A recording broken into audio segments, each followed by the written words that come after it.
Good morning mga kasangkayan mo, upay nga agay mga tanan na nandito tayo ngayon sa dagat kasi we will go coastal foraging. Mamumuro tayo o sa ibang probinsya nga ang tawag dito ay manginginhas sa Hubasanan. So malaki ngayon yung low tide kaya we'll go coastal foraging and let's see kung ano yung makukuha natin dito ngayon sa dagat na pwede natin igsura unina. So, tingnan natin kung ano yung makukuha natin dito ngayon sa dagat na pwede nating iulam mamaya. So, based on experience, pag sa ganito ka mangunguha, sa parting to ka mangunguha, yung makukuha mo ay mga tuhilon.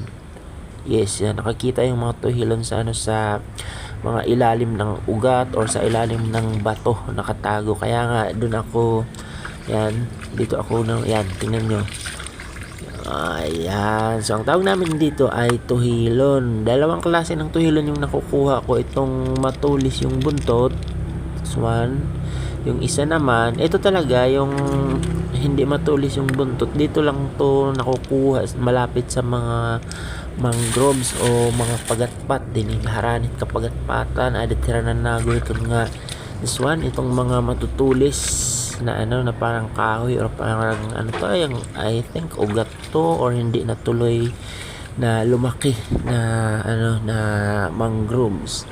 So babalik-balikan ko lang yung hindi ko pa napupuntahan na part kasi for sure madami pa tayong makukuha doon ng mga tuhilon at ibang pang klase ng pero sa nakikita ko naman parang dalawang klase lang ng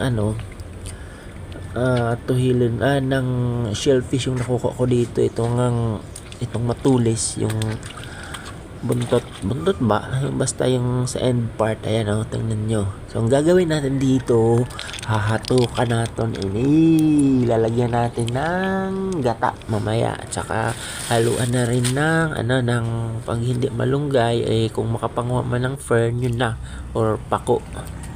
So ito yan din hidapit pagpipinan mo kung ang target is yung mga ganitong klase ng shellfish. Ito yung tuhilon tsaka itong basta itong nga directize itong putik tuhilon man liwat at tawag din niya amon. I don't know sa ibang lugar kung anong tawag nyo sa mga shellfish na yan. So nakikita nyo dito lang ako malapit sa mga mangroves area at yan yung mga nakukuha ko. Ayun, ito